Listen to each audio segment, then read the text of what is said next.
Welcome, ladies and gentlemen, to the news from SABA satellite channel from Marib. Here are tonight's top stories. President Al-Alimi meets U.S. ambassador to discuss bilateral cooperation and regional security.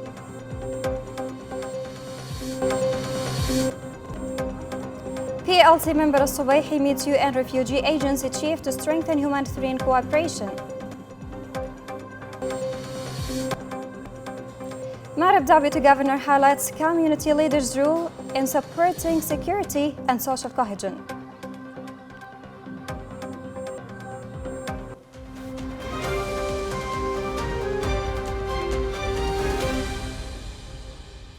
Welcome back, and two details. President Rashad Mohammed Al-Alimi received U.S. Ambassador to Yemen, Stephen Fagan, to discuss bilateral relations and regional and local developments. The meeting focused on strengthening cooperation in confronting security and terrorism threats, safeguarding international maritime routes, and supporting Yemen's efforts toward economic stability, institutional reform, and ending the Iran-backed Houthi coup.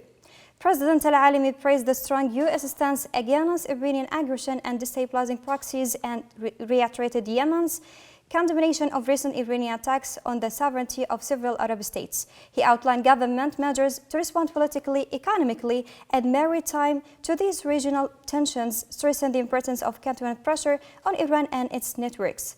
The president also highlighted Saudi Arabia's pivotal role and the strategic partnership between Yemen and the kingdom as a fundamental to Yemen's stability and regional security.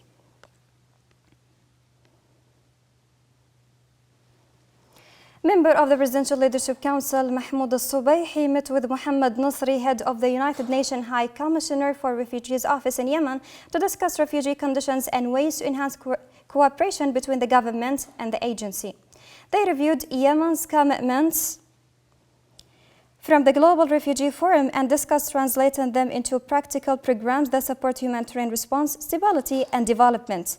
Al-Subayhi emphasized the need for a stronger partnership with UN agencies to bolster state capacity and more effective responses to humanitarian challenges, calling for greater international support. Nasri reaffirmed UNHCR's commitment to working with the Yemeni government to support refugees and host communities and improve living conditions in line with shared principles of partnership and responsibility. Minister of Local Administration Badr Salama held a virtual meeting with U.S. Ambassador to Yemen, Stephen Fagan, to explore ways to enhance the capabilities of local authorities and support local development across Yemen's governorates. Salama outlined the ministry's vision for reaffirming local governance and a strategy to empower administrative units to lead development and service delivery effectively. He highlighted plans for the integrated program to assess local authorities' institutional needs and build administrative and technical capabilities.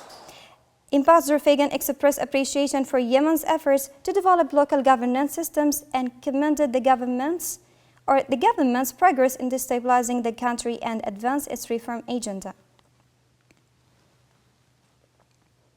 In another meeting in Aden, Minister Salama met with Peter van den Bol, Governance and Economic Recovery Team Leader at the United Nations Development Programme UNDP, to explore ways to enhance economic empowerment of local authorities and support sustainable local development. They discussed institutional capacity building for administrative units, strengthen the development role of governorates, and potential joint programs between the ministry and UNDP.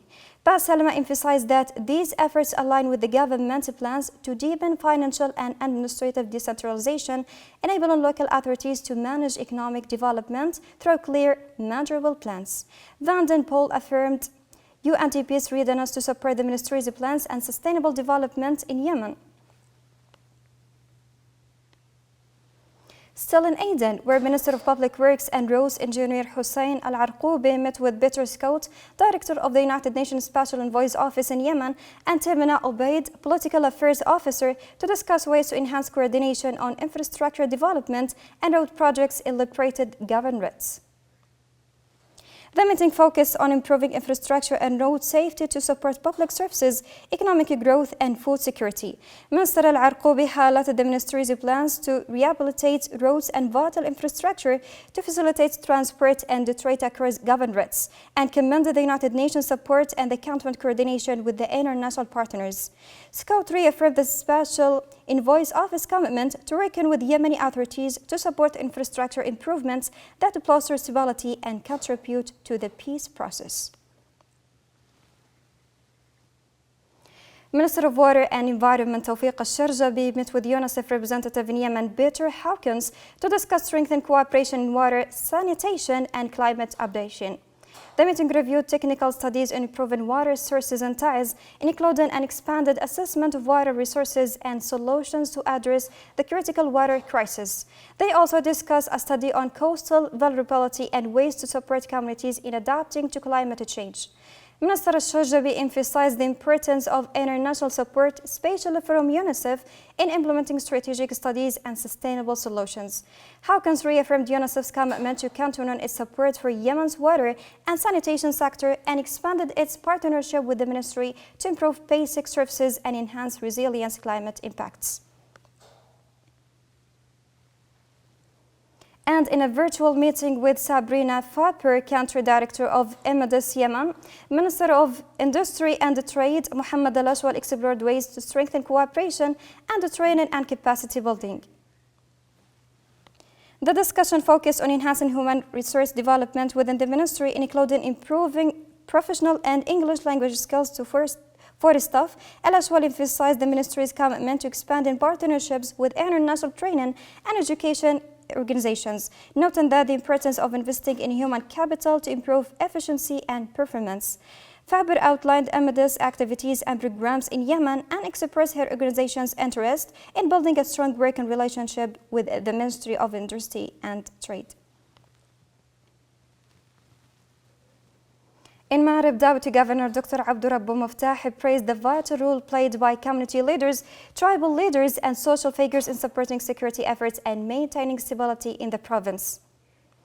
Speaking at a Ramadan community gathering organized by the Aswar Foundation for Peace and Development, attended by officials and the tribal leaders from Marib and Al Jawf, Dr. Muftah stressed the importance of strengthening coordination between society and official institutions to prevent attempts to disrupt stability. He commended local initiatives to resolve disputes and promote peaceful coexistence between displaced people and host communities, underlining that protecting social harmony is a shared national responsibility. Muftah also criticized the Houthi militia for rejecting peace efforts and urged tribes and social figures to reinforce unity and communication. That was the news bulletin from SABA satellite channel from Marib. Thank you for watching and have a good time.